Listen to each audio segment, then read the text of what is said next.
Coming up on episode 303 of Wheel Bearings, we've got the Dodge Charger Swinger, the Genesis G80 Electrified, the Ford Maverick Tremor, Neo gives up on free battery swapping, Mercedes-Benz shows off the Vision 111 concept and starts testing ChatGPT for voice activation in the car. NHTSA is not doing necessarily the right things. Ford's taking the Ranger to Dakar, and Nicole and I drive the Ford Super Duty.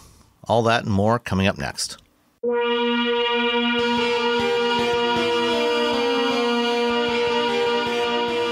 This is episode 303 of Wheel Bearings. I'm Sam LeBoule-Salmon from Guidehouse Insights. And I'm Nicole Wakeland from the Road Reflective podcast. And Robbie, just before we recorded, sent me a note saying, "Oh, hi, I'm running out the door to Korea today." So, those are the kind of things that slip your mind. Oops, yeah, going to Korea. I forget about those sorts of trips all the time. Oopsie daisy. Oh, damn, I forgot to put it on my calendar. Oh, shoot. I guess I'm going out of the country, yes. Yeah. So it's just the two of us today, but we got lots to talk about. Yes, it's the Nicole and Sam show today. Yeah. So let's start with what you've been driving.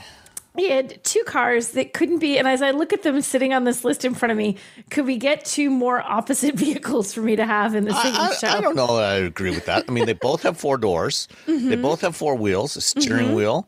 They have seating for about 5 people. Yeah. They're actually not that far apart in size. I guess. They're both sedans. They both have a trunk and a relatively long hood.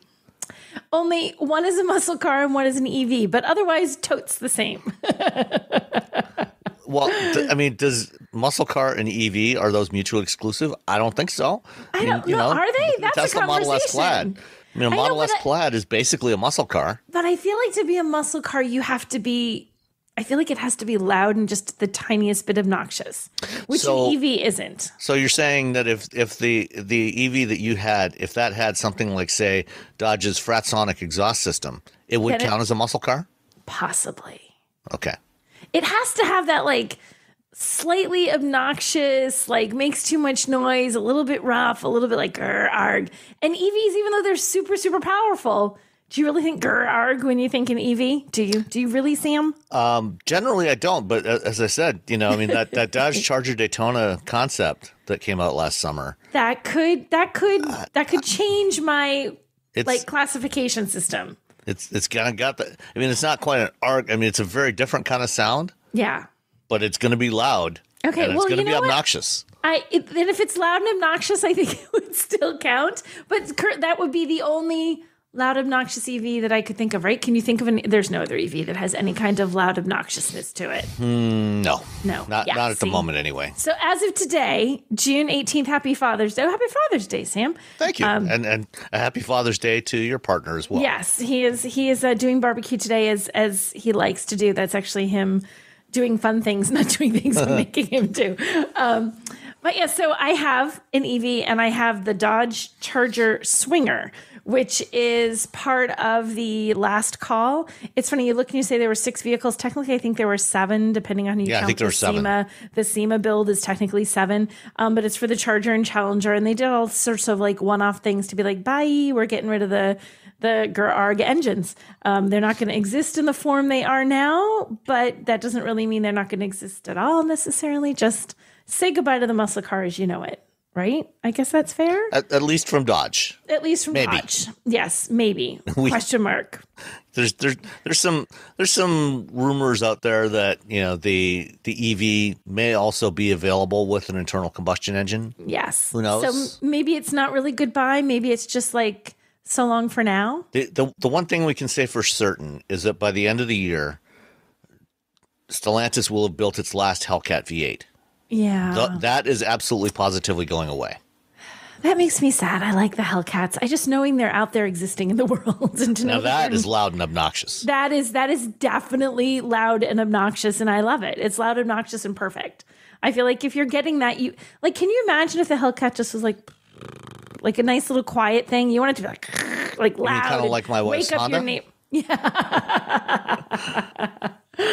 Yeah, you want it to be loud and obnoxious. You need that in a muscle car. And the Charger Swinger loud and obnoxious, not Hellcat loud and obnoxious, but it does have a nice little, it starts up, and it was so funny. I started up, my daughter's in the car saying, "Ooh, that's loud." Because you hear that exhaust note is just that fantastic exhaust note. Thankfully, I didn't have any early flights while I had this one, so I didn't wake up the neighbors, because I always feel bad when I have one of those wonderful loud obnoxious cars and it's 4 a.m. and I started up in the driveway. So well, that's why Ford created their quiet mode for the Mustang. Yes. See, we need a quiet mode on the Charger because it is loud. So the Swinger Special Edition, it harkens back to the 70s. And I want to say it was there was Dodge Dart Swinger, yep. I think it was. That was sort of what this takes its cues from. So it's got this green paint. There's like two different greens. Mine's in the F8 green. And apparently there's a white you can get to if you're goofy. And why would you get the white? Like, I feel like if you're getting a 70s throwback style, you want it to be avocado green or harvest gold, and this one is towards the avocado green end of things. And then it gets accents inside, like stitching on the seats, and so there's like an appearance to it. And there's this big graphic that goes over like the on the sides, on the rear fenders, like on the quarter panels back there, that says Swinger. And the wheels are this, they called it old.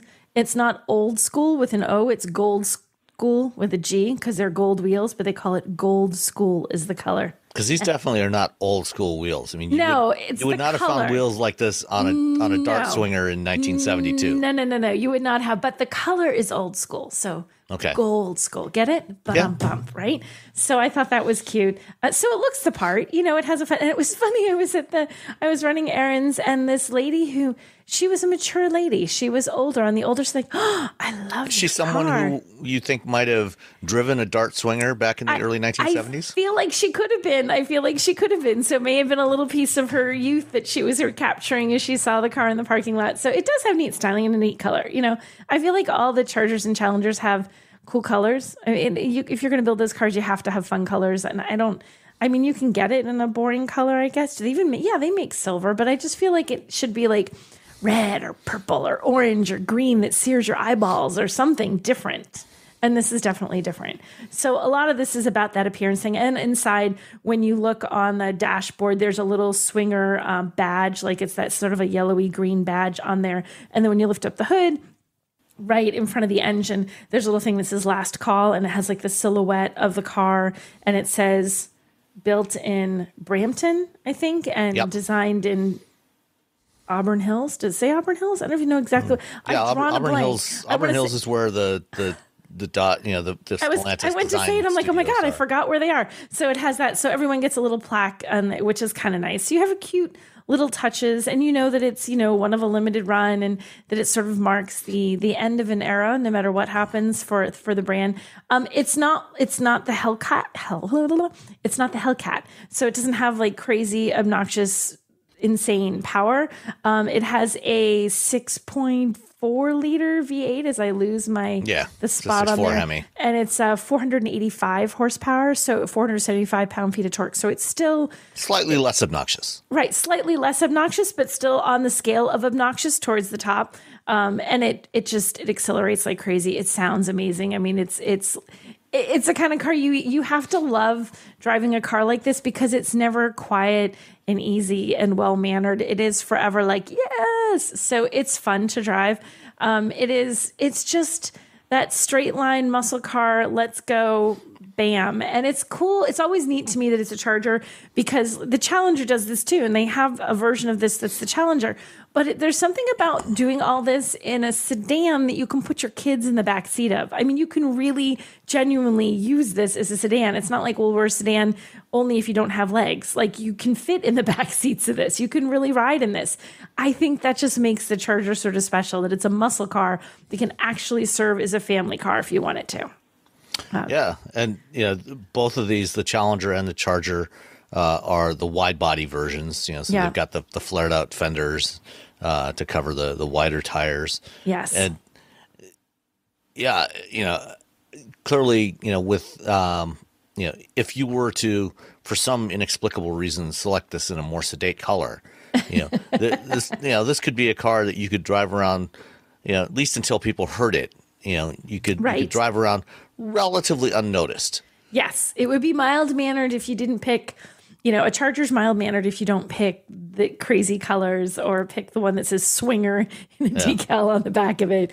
It's not quite as loud, but I kind of feel like, why would you do that when you have all these fun options? I mean, it's fun to pick, unless you're trying, they do get pricey. I mean, I think the Dodge lineup, it starts like this one is $65,000, the way that the one I have tricked out. I think like the Hellcat, isn't the Hellcat somewhere up around 90 grand, I think? Yeah, I think they range, depending on which variant you get, somewhere between 75 and 90. Right. Okay. So so it's like about 90 grand for a Hellcat, but if you want to go at the very bottom of the Charger lineup, you can get one for 35. So this is kind of in the middle. But if you get the mild-mannered $35,000 version of the Dodge Charger, you still have a pretty, you still have a car that's fun to drive. It still looks fun. It's still, it's not a minivan. If you're not a minivan person, you can still channel some of your inner cool because you're getting a Charger to haul your kids in car seats, which I did when the kids were little, so I can't complain.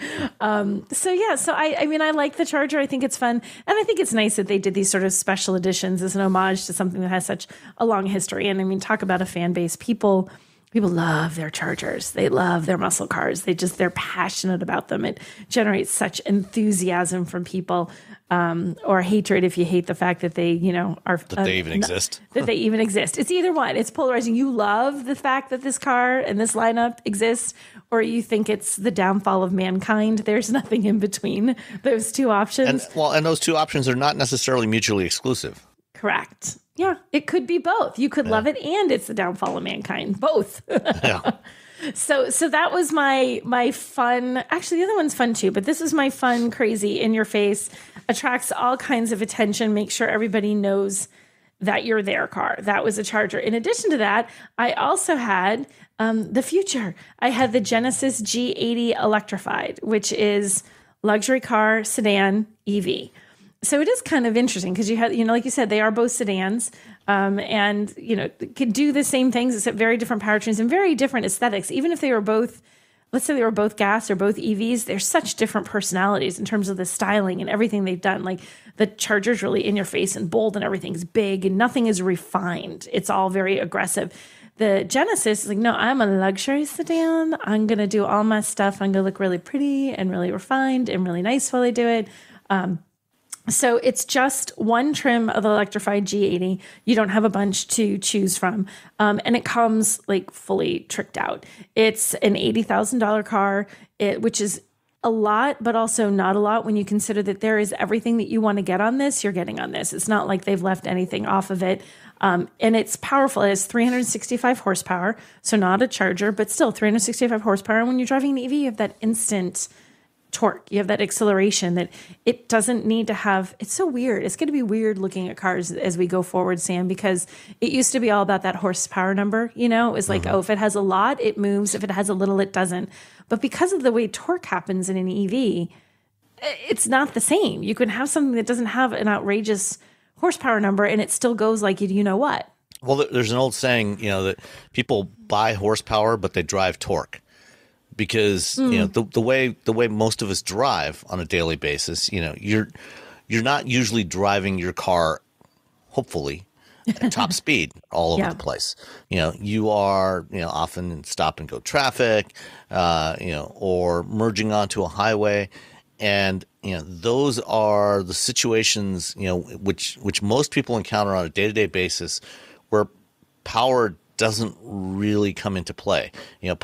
Power, the relationship between torque and power, is, it's torque times a constant over the RPM, or times the RPM over a constant is the amount of power you make. So if you have constant torque, as your motor speed or your engine speed increases, your power is going to go up.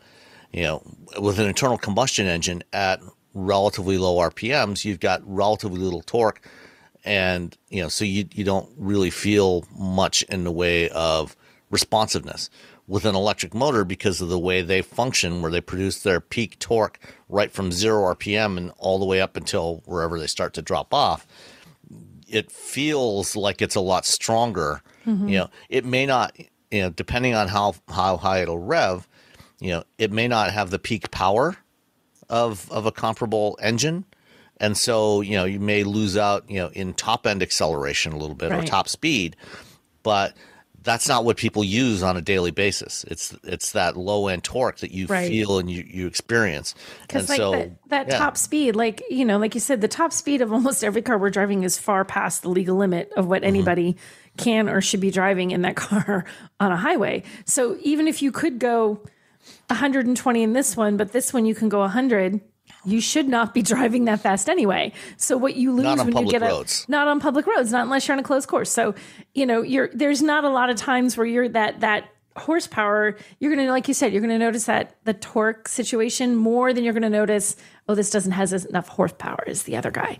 So I think driving EVs, it's an interesting experience. And it's like, if you haven't driven one, and I think we kind of think of them, Sam, because we've both driven them multiple times, they're pretty normal. They're part of they're just as normal to us as ICE vehicles. But to a lot of people, they've never even been in one. Really, there aren't a lot of EVs on the road, generally speaking, compared to gas vehicles.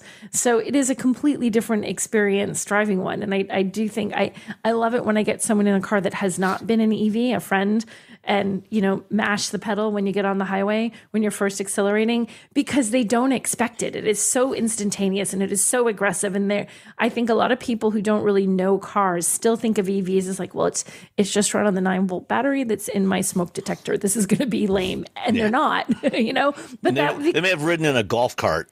Right. And they're thinking of it from that kind of perspective. So their perspective is not what EVs actually are. So it does require a bit of a shift. So, this accelerates like an EV. It drives like an EV. It has the power and the aggression that you expect from an EV, but none of the grr of a gas engine like what you have in the Charger.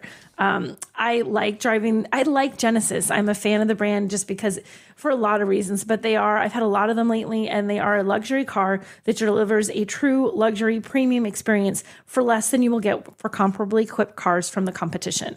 So you can, this is $80,000. This is not a cheap car. This is out of the budget for a huge number of people.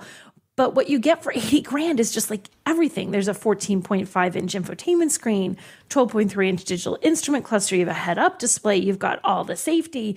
You've got Napa leather seats, and the headliner. It is an Alcantara, I don't think specifically, but it's that suede microfiber. So that looks, so it just looks and feels beautiful. There's a 16-way power adjustable seats for the driver and the front passenger. They're heated. They're ventilated. I mean, it's not like you need to add anything else to this. You got all the luxury stuff in this as it comes, which is part of what makes, like I said, it feels weird to say that a luxury car is a good value, but if you're looking for a luxury car, this one is. It's Yeah. And, when you compare this against other, luxury electric sedans, it's actually a pretty good value. The Mercedes EQE starts at $75,000. And I think this is a little bit bigger than an EQE. I think it's closer in size to an EQS. The EQS starts at $104,000. And you're getting pretty much everything you're going to get in those vehicles. So I think it's, as Genesis, and the Hyundai Motor Group in general, when you compare them to, direct competitors, the most equivalent vehicles from other brands, even as their prices have gone up, they still remain an excellent value. Right. And and I still think they're trying to shed the image. And I wish everybody, go to your neighbors, go to your friends, tell them that Hyundai and Kia are actually decent vehicles and that so is Genesis, that they just cannot shake it. Every single time I have anything from this brand and I share anything on social media, there are always a good number of people I wouldn't buy those garbage cars. They're junk. They fall apart. I'm like, when was the last time you got in a car from the Hyundai Motor Group? When? It's so hard to shed that impression. And then people look at Genesis and well, gosh, Hyundai and Kia are these really bargain brands. Why on earth would I buy a luxury vehicle from one of these guys? I'm like, well, Toyota is a cheaper brand than Lexus. Honda is a cheaper brand than Acura. You're willing to do it for them. Why wouldn't you do it for these guys? it makes me vaguely cranky that people will not give these guys a chance. Like, come on, just give Genesis a chance. And this one has a good range. I mean, it's an EV. You have up to a 282 mile range, which, again, your average day, you're not going to need to stop and find any place to charge. This 282 is going to take care of it. It does the fast charging, so you can go from 10 to 80% in 22 minutes. So you can get most of that battery back in 22 minutes. If you have a level 2 in your garage, you want to plug it in 8 hours. So charges overnight, charges really quick to 80%, 22 minutes. And they have a deal with Electrify America, so you get 3 years of complimentary 30-minute DC fast charging sessions. Which, if you are out and about, and the reason some people will ask, like, why is it only 30 minutes? Because they don't want everybody just constantly always topping off their vehicle and just, like, just because it's free, I'm going to top it off here. Like, they want to still, it's to sort of level that demand at their chargers, from what I'm told. Well, and, if you are using it, for road trips, for longer trips, within that 30 minutes, you're going to get most of a charge anyway. I mean, you're going to get, from 10 to, 80% and probably closer to 90%. Yeah. Assuming you can find a properly functional Electrify America charger, which is a whole other detail. But if the charger is working correctly, then you're going to get most of your charge in that 30-minute window anyway. Right. And so you're going to be on your way. Yeah. If you want more than 30 minutes, really, you're doing that because the charging rate slows so much once you hit that 80%, you can sort of like watch and you charge slower and slower as you approach that 100%. You'd be sitting at that charger for a while just trying to get to that 100, and it's really not worth it. It's going to be better in the end to charge to about 80 or 80 if you want to wait exactly to it, take off, do the rest of your road tripping, and when it gets back down to 10, do it again. It's still going to be quicker than waiting to get to that from 80 to 100. It's just it's painfully slow for that last little bit. Yeah, and what I would definitely recommend if you are planning longer trips like that with an EV, is to use something like a better route planner, which when you put your information, or you put in the information about the car you're driving, so it's got a database of all the different EVs that are available. You put in your starting point and your destination, and it will go through and optimize, and you can optimize for lowest cost or for shortest trip length between 2 points. And if you go for shortest trip length, it will tell you, okay, when you're starting here, if you're starting here from 85% state of charge, here's where you should stop and charge and how long you should stay there. Right. And then once you hit that 15, 20, 25 minute mark, whatever it is that it tells you, then move on and go to the next stop on the trip, because it has the data about the charge curves for all the different EVs, and so it knows for example, okay, you're going to charge to 60% at this charger, because you're going to once you get past that, it's starting to slow down the charging rate, and if you stop and 150 miles at this next charger and charge from say 8% to 75%, that's going to take you less overall time than if you just stayed at that first charger and charged to 100%. Because your intuition is like, you think like gas cars. Right. You want to fill it up all the way, because filling it up is filling it up. It doesn't get slower as your tank gets full. So you're like, might as well fill it all the way while I'm here. And EVs just don't work that way. So there is a weird reset your brain to, like, sometimes it is best to not fully charge this vehicle, to stop it here 75, 78, 80%, and just stop again later on to charge it, rather than just sitting and waiting, which is complete shift from how we've always done things in the past. So that's a little bit different. So I like the Genesis, and it does have all the, it has a very strong acceleration, but it's also very well mannered because it's a luxury car. There's nothing harsh about this. The ride is smooth. It is incredibly quiet. You just hear nothing. I don't just mean the engine. I mean, you don't hear the sound outside the windows. You're driving on the highway. You're not going to hear the trucks. It really creates this serene interior experience, which is something that's part of a luxury car's ride and should be a part of every luxury car. And then the suspension system is incredibly compliant. Like, you will not notice going over bumps in the road. You will not notice seams in the pavement. You won't notice like that pebbled pavement. It takes a lot. It takes a significant Michigan or New Hampshire pothole to make this thing go, oops, the road is not perfect. Like, most of them it takes care of, and that's saying something, because the roads here, and I know where you are, Sam, are not great because we all get winter weather. Oh yeah. So riding, so it does the EV thing beautifully with fast charging. It does the luxury car thing beautifully in terms of the features and the overall ride quality. It's beautiful to drive. It's incredibly relaxing to drive. So you don't feel like, this feels like the kind of car, if you were going to road trip in this, it would be easy on you. Some cars you road trip and you think, after a couple hours just driving straight in the highway, you're just tired because there's noise and you're just stiff and whatever. 16-way power adjustable seats, nice quiet ride. I could feel like I could do this in a road trip, no problem. Cool. Yeah. Just yesterday and this morning, I was watching a video that our friend Roman Micah did. He was driving a Tesla Model 3 back from Florida back to Colorado after his son. After Tommy did his run. Yes. Yeah. And we still don't know what the results of that were. They haven't published that video yet. But Roman did a road trip video, driving back 2,000 miles from Florida to Boulder, Colorado. And, you see, a lot of what we just talked about with, when is the right time to stop, which charger should you stop at based on how fast it can charge. But, it was, even though, it's a long trip, it was not a terrible trip, in that car. Yeah, I think that, yeah. And that's kind of, I feel like, how the Genesis would be. I feel like if you're going to do that crazy long road trips like TFL, what are they calling it? They have a thing. D to D. D to D. Yeah. Disneyland to Disney World, they call it D to D. If you're going to do the D to D trip in an EV, I feel like, Tesla would be good. I feel like this G80 would be really comfy to do that trip in.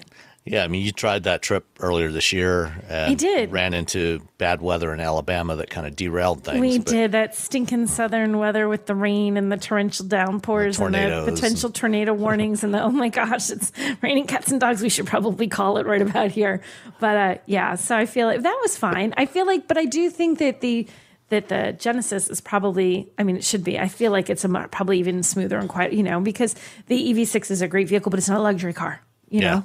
So did a beautiful job, but it's not a luxury car. So, well, hopefully at some point in the not too distant future, we might have a chance to try again in something else that is even more of a luxury car. Yes, I know. We'll see. Like super secrets. We'll see what happens. Yeah. Did you know you can support Wheel Bearings directly? Head to patreon.com/wheelbearingsmedia and you can become a patron today. Your contributions will help fund the platforms and tools we use to bring the podcast to you. And exclusives and improvements are already on the way thanks to your generosity. So if you want to be part of an automotive podcast like no other, head to patreon.com/wheelbearingsmedia. Hey, Wheel Bearings listeners, it's Sam. And as I'm recording this, we're getting ready to head out tomorrow for a vacation trip in Hawaii. And one of the great things about going to Hawaii is all the fresh fish and the Asian-inspired food. We just love it there. We love eating the food there. And when we get back, we still love to eat that same kind of food, food of the Pacific Islands. And this May, HelloFresh is helping by celebrating Asian American and Pacific Islander Heritage Month. So for a limited time only, you can get some of that same kind of food with limited time authentic recipes created in partnership with Chef Surbi Sani of New York's Tagmo restaurant, who's creating a special cultural taste tour right in your own kitchen. After May is over, as we get into the summer months, you're probably going to be having friends over for parties and everything. So if you're hosting a get-together, check out HelloFresh Market for crowd-pleasing appetizers, snacks, sides, and more for your next gathering. It'll save you a lot of time and a lot of hassle putting everything together as you get your friends together in the backyard. The best part, you can skip that extra trip to the grocery store. All you have to do is go to hellofresh.com/wheelbearings16, that's wheelbearings16, and use the coupon code wheelbearings16 for 16 free meals plus free shipping. Remember, Go to hellofresh.com/wheelbearings16 and use the coupon code wheelbearings16. That's wheelbearings16 for 16 free meals with free shipping. HelloFresh is America's #1 meal kit. So if you haven't tried it yet, now's the perfect opportunity to get 16 free meals. All right. So I had something that was not a sedan, not electric. It did have 4 doors and 4 wheels, though. So it's a muscle car? No. No, it's not a muscle car, but it was fun to drive. I had the Ford Maverick Tremor. And Ford Maverick or Ford Ranger? You have written here Ford Ranger. Did I write Ranger? You wrote Ford Ranger, and I'm like, wait, what now? No, I meant Maverick. Ford Maverick. I had the Maverick Tremor. Okay. Let me change that in the rundown. Yes, it was the Maverick Tremor, which is not a Ranger, and it's not an F-150, and it's not a Super Duty. This is Ford's little trucklet, and anybody that's been listening to us for more than 5 minutes knows that we are all big fans of the Maverick. Yes. But let me cut right to the chase. If I was going to buy a Maverick, I don't think this is the one I'd buy. Why not? What didn't you like about the Tremor? It's not that I didn't like anything. Well, the fuel economy was just so-so. Especially when I compare it to my next door neighbor's Maverick. My next door neighbors have a Maverick XL that they paid $20,000 for. Okay. That with the hybrid powertrain, it gets 40 miles per gallon. Yeah. The Tremor is based on the Maverick comes in 3 trim levels: the XL, XLT, and the Lariat. I recommend that anybody that wants to buy a Maverick should probably just buy the XL. In fact, we had an episode that was I think it was titled "Just Get the XL." Yeah, just get the XL. Yep. The XLT adds some more features to it, which are nice, and it's not too much of a price bump over the XL.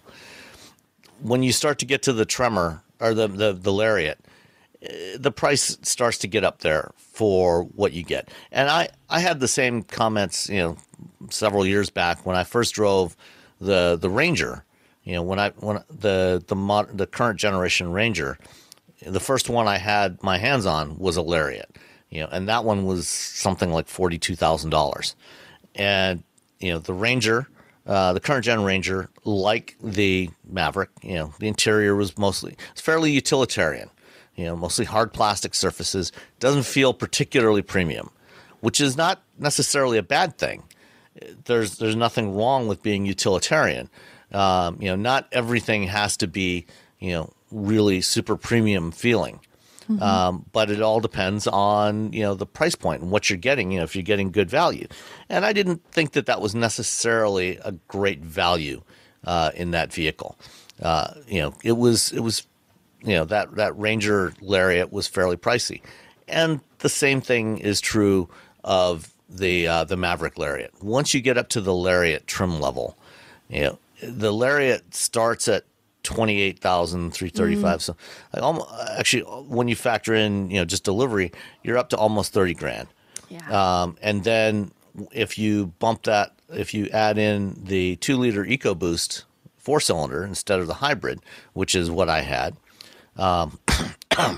then you're adding another almost $2,000 to that. Actually, a little more than $2,000 to that. It's about $2,200 to go from the hybrid to the 2-liter EcoBoost. And if you want the Tremor, the 2-liter EcoBoost is the only option. So the Tremor is basically the off-road package for the Maverick. So I think the Maverick Tremor has a lot of mostly the same hardware that you will find in a Ford Bronco Sport, and the Bronco Sport's a great little vehicle. It's got the same 4-wheel drive system and everything else because they share the same platform. They're all based on the same platform. Nothing wrong with that. But I think if what you want is, I would have a hard time justifying, given the off-road ability of the Maverick Tremor, it doesn't have a huge amount of ground clearance. So it's not going to be a great off-road vehicle. It'll handle trails and stuff fine. Some basic trails, but it's not. It's not a big jet. It's not like a Raptor or anything like that. And I think if what you want is an off-roadable vehicle in kind of this size class, I think for most people the Bronco Sport is actually going to be a better choice. Yeah, I agree. It was funny when they did the launch for the Maverick, and they had a little off-road section, but it was a very mild off-road. It was more just driving like down a dirt road, like an actual road, but it was dirt, and you were driving off-road. It wasn't like there was pavement. And I asked about it like, hey, so, in terms of off-roading and this, they're kind of like, this isn't, if you're really a hardcore off-road, if off-road is really your priority, probably Maverick is not the right choice from the lineup. Like they had said in terms of trucks, they're like, go with the Ranger. If you don't want to go to an F-150, go with the Ranger. And that's what they, if you want a truck and you want to off-road and you want to stick with Ford, Ranger is going to be your off-road option. Because he's like, that's not who's buying this truck. That's not who really made this truck for. That's not the point of this one. So having the Tremor package is cool, and it gives you, but it's not your real off-road truck because it's not really designed for that customer. It's a great mulch hauler. It is a great mulch. It is a fantastic truck for what the vast majority of people need a truck for. Right. But, it's, if you want the off-road capability, the Bronco Sport, has shorter overhangs, so you can have better approach and departure angles. It's got a little bit shorter wheelbase, so you can have a better breakover angle. It's got, it's a little more ground clearance. It's enclosed, so you can put all your gear inside. One of the things I like, when they launched the Bronco Sport, they talked about how, it's got that kind of step roof in there, which is something they added, during the course of the design process when they realized, we want to be able to give owners the ability, for example, to put their bicycles, their very expensive mountain bikes inside, take off the front wheel, stick it inside. And so they added that extra bit of roof height in there, to accommodate that sort of thing. And I think that, it is better suited for the kinds of things, if you like the way the Maverick Tremor looks, go for it. Be my guest. It does look a little more off-roady, a little sportier, but if you actually really want the capability, I think Ford has better choices in their lineup than the Maverick Tremor. That said, I still love the Maverick. I think it's got great. It's roomy enough inside for certainly for 4 adults. The interior is extremely functional. Yes, it's hard plastics, and that's why I say the XL or even the XLT, it's a better fit at those price points and those trims, because you still get the same basic, they're nicely textured surfaces, so they don't feel quite as cheap as what they are. They look good. And you've got all the things, we've talked about before, Robbie, when he had one, he downloaded the 3D models for his 3D printer, to make cup holders and things like that. You still have the notches in the bed, so you can make your own bike rack out of some 2x4s and clamps and stuff like that. So it has all the functionality, and it has decent payload. I think depending on the trim level you can get about 1,500 pounds of payload in a Maverick, which, by the way, is about 300 pounds more payload than you get in a Hummer EV pickup. Oh, there you go. Yeah.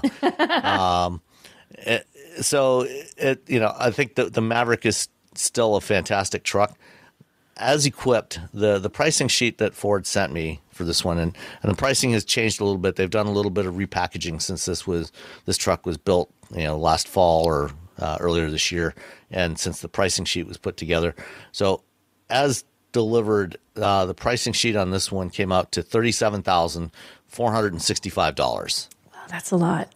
Yeah, and I repriced it on the Ford website today. I think they've actually just changed the pricing again in recent days, because I did it earlier in the week, and it actually came out to a little bit over $38,000. But when I just did it again now, just before we started recording, it came to slightly less. It actually came to 37,335. So it's just like about $130 less. So at this point, someone at Ford is just punking you their weight. Let's just change it again. Wait 20 minutes, change it again. Yeah, exactly. Change it so that Sam has to keep recalculating the cost of this truck. It's kind of like Amazon and their dynamic pricing. Yes. Just woo, up and down, up and down, up and down. Or buying an airline ticket. Yes.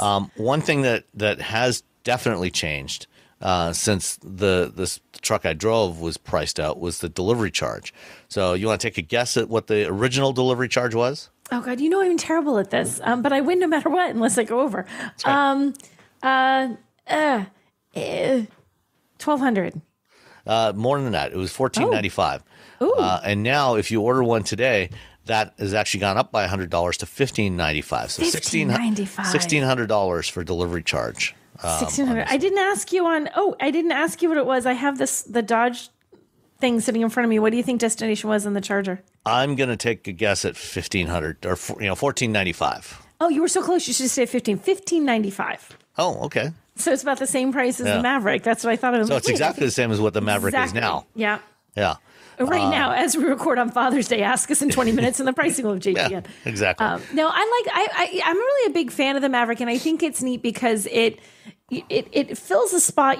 Trucks are versatile. Not everybody needs something huge, and not everybody needs something fancy. I like that the Maverick very much feels to me like the truck you get if you're like, I want the versatility of the truck. I don't want to spend a fortune on fancy accessories and bells and whistles and all this craziness and suddenly take my truck and add an extra $10,000 worth of stuff I'm not going to need. I want to throw a 2x4 in the back and make it 2 levels. I just want to print out this 3D printed thing that holds exactly what I want, the way I want. I don't know, go buy in some $1,000 accessory. I like that it feels like a small truck for people who really want to use the truckiness of the truck. They want to make use of the bed, but they don't want to overbuy. I feel like it's the truck you get when you don't want to overbuy. It's just right size. Yeah, I mean, it can, haul 15 bags of mulch or topsoil for your garden. Mm-hmm. But it's still small enough that you can drive it and easily park it around town. So it's not, if you've ever tried to park an F-150 or a Super Duty in a busy urban area, it's a challenge. It's not to be underestimated. Part of the challenge I feel like for me, or for you too, probably is we're not in the same car every week. So when you drive your car all the time, you start to get a sense of how close your car is to the curb, how close your car is to the car next to you as you're pulling in. But because we're constantly varying car sizes, your sort of spatial awareness, you're like, wait, I was driving a subcompact and now I'm in a Super Duty. Help me. Like, it's very hard. We'll get to that later. Yeah. And so it's hard to go back and forth, but this is a good one. The Maverick is a size that you can still easily drive it through congested cities and in heavy traffic and navigate in and out of things and not feel like it's so big that it becomes unwieldy. I love trucks this size. I like little trucks. I like small trucks. I think they're cool. Yeah.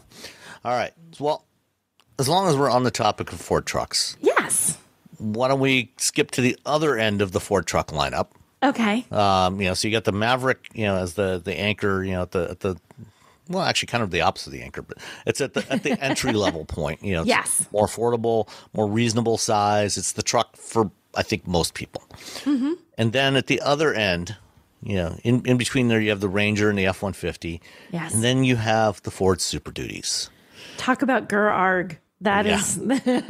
So you and I were both at Ford's Michigan Proving Grounds in Romeo on this past Tuesday morning. Yes. To get our first sampling of the 2024 Ford Super Duty, which has been reworked, upgraded, updated. It still looks like a Super Duty, but they have, incorporated some of the design cues that we've seen over the last couple of years in the F-150s, in the Ranger and the Maverick in terms of the front end look. But, the Super Duty ranges, at the entry level of the Super Duty lineup is the F-250. And then it goes all the way up to the F-750, technically, I think, is still considered part of the Super Duty. Okay. So from a class 2A or class 2B truck, so these are all trucks that have a maximum gross vehicle weight rating of over 8,500 pounds. So that means, the maximum combined weight of the truck and its payload is somewhere over 8,500 pounds, which is a big heavy vehicle. And then, class 7, I think, is somewhere, believe it's like around 30,000 pounds GVW. And then you have all these variants in between. So the 250, 350, and 450 are pickup trucks. And then beyond that, the 550, 650, 750 are generally available. They're available as chassis cabs. And these are the ones that you see, for example, after a storm and your power lines are down. And your local utility, the line crews are out there with their bucket trucks. That equipment is mounted on the back of an F550 or F650 chassis. Yeah. So you have the cab, that you have with the other Super Duties, the pickups, but all kinds of other equipment, or ambulances, or airport shuttles, all kinds of stuff that they get used for. These are working vehicles, and normal people don't buy any of those. Some normal people buy, 250s, 350s, 450s. Right. And we got a chance to go through several different exercises with the Super Duties on Tuesday morning. First of which was towing. Yes. And most people don't need to tow a house around, for example. But you could if you had one of these. You certainly could. Which one did you drive for the towing? I drove. I did. There were like 5 or 6 different vehicles that they had set up with towing, and they had like a boat, and they had one that had 40,000 pounds of, were they Jersey barriers in the back? I'm forgetting what it was. I think it was just something like that. But then it was 40,000 pounds of ballast. And it was great because it was on this giant trailer, and it had giant numbers that said 40,000 pounds, in case you forgot what you were hauling. This stuff was so heavy.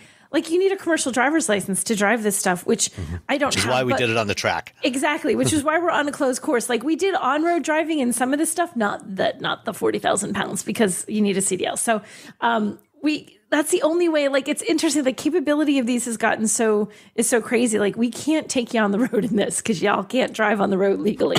So we drive it on this course, and they let you drive these. Because I drove a couple. They let you drive them on. Was it a 7% grade, I think, or something? Yeah. There was a 7% grade. So you're getting to drive it up a hill, and that's a lot of weight. I don't care how big the vehicle is and how burly it is. It's a lot of weight, and it does an amazing job of making you feel.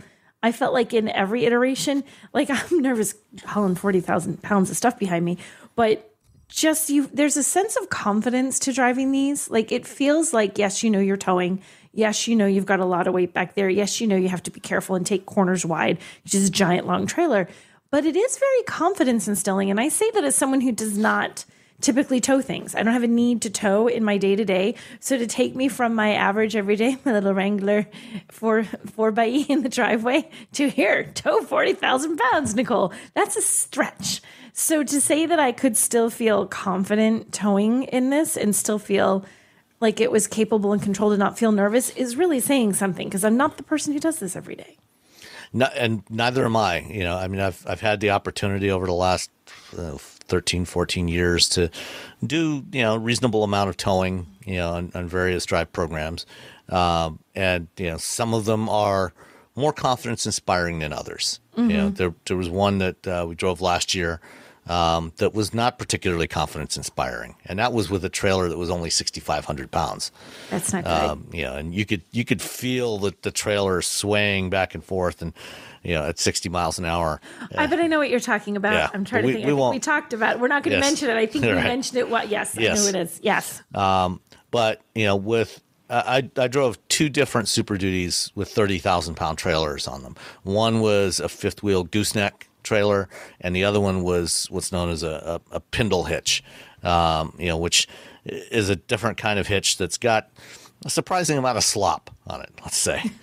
And even though, you can at times, feel it moving around and shifting a little bit, it was still very confidence inspiring. And one of the cool things that they've done on these new Super Duties is found ways to take some of the driver assist tech that we've become used to on our normal vehicles and apply it in useful ways, adapt it to these kinds of trailers, or trucks and trailer combinations where the trailer itself might be, 20, 25, 30 feet long.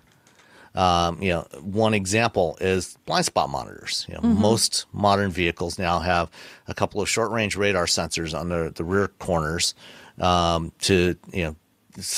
give you an alert, if you're about to change lanes and there's somebody in your blind spot that you couldn't see, or when you're backing out of a parking space, to give you the cross traffic alert.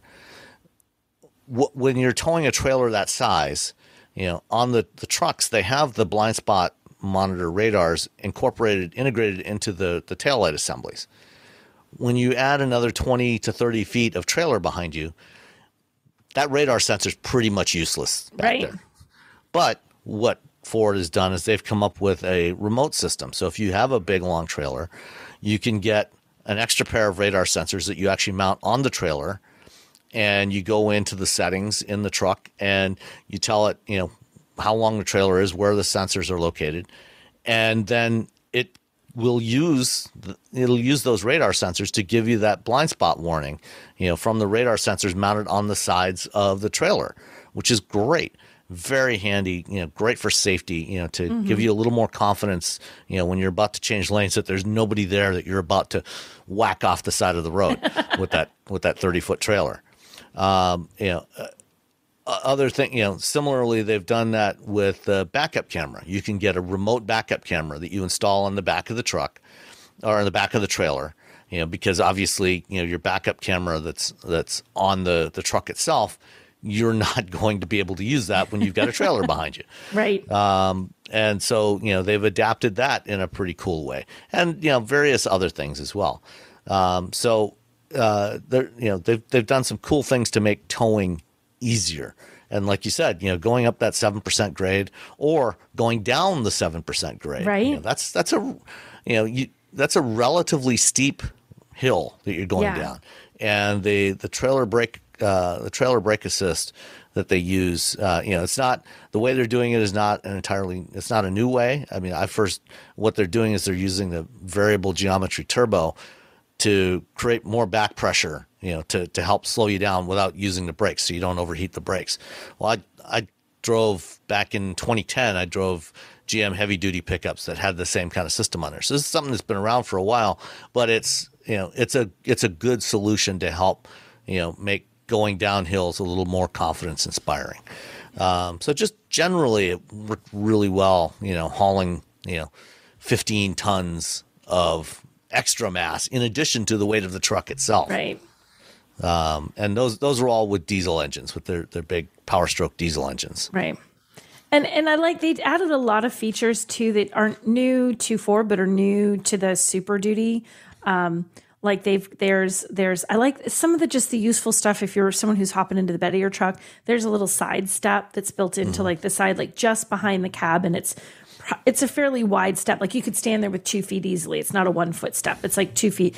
And you can, so if you want to like check in the back, you can check in the back and reach what's in the back. They did the same thing in the quarter bumper. That one's more of a 1 foot kind of deal, but they also put a tiny little notch into the side of the bed so you can stick your hand there and kind of pull. So you're holding on with one hand. It's not like you're just grabbing the side of the truck and your fingers are slipping. Even by a little 2 foot step, there's like a sort of a textured edge on the inside. So as you put your hand there, there's something to grab. Like little things like that they did that don't sound like a big deal until you're trying to step up into this giant truck to reach something in the bed. You can actually reach up into it. And something else that I really love, they have a camera that's built into the tailgate.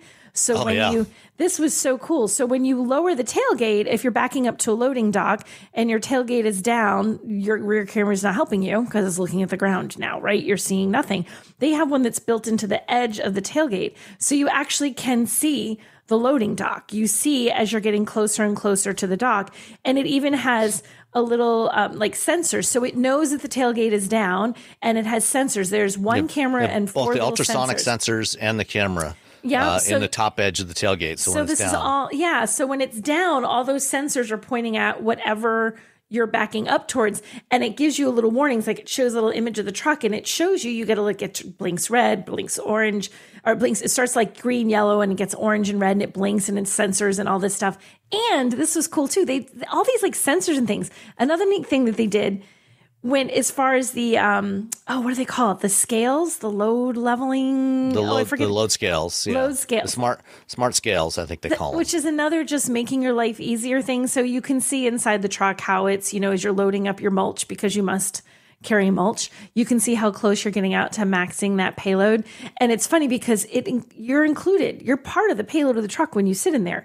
So you can see as you hop in the truck, you can see the number, like they had it set. So as soon as like a human sat down, it was enough that it popped it over the weight as they were just in this little demo thing. You could see it go to red, like when you hopped out and it went to green.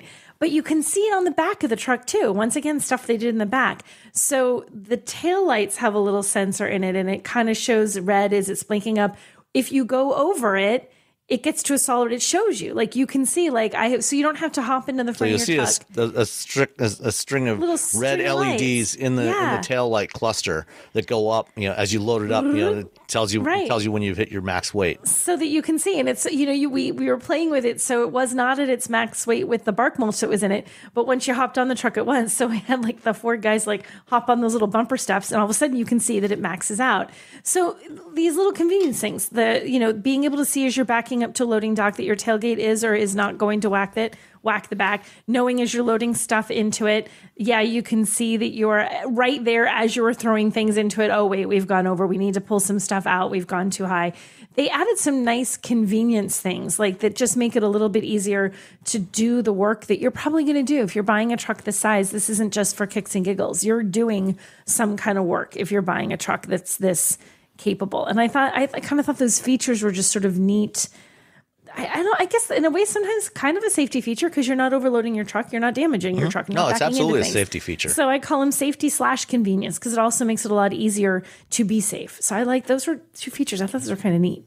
Those amused me. So how close were you able to get to the barrier when you were? They had a little backup competition. They had us do it manually, where they put a piece of tape over the camera. Yep. And try to back up, and eyeball it, with the mirrors, and then then they took the tape off and had us do it, from the camera. And I should say they made a fake loading dock, so if we tapped it, we were tapping a piece of styrofoam. Yeah. So we could get close. Like if you went too far, you just failed, but you didn't take anything out. I was not close at all because again, I don't do trucks a lot.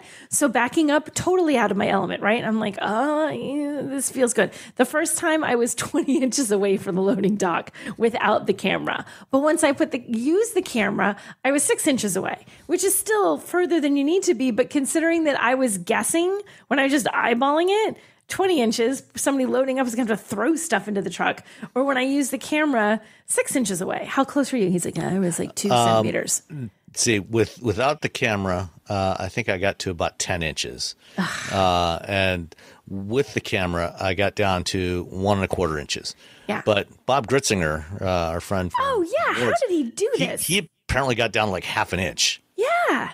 So Bob was I don't know what kind of superhero skills he channeled, but he was right there. Yeah. So yeah. So but it was, the thing that you notice everybody without fail, you do without the camera, you're further away because you're nervous about how close you are, and it's hard to judge how close you are. You're really truly guessing to a point.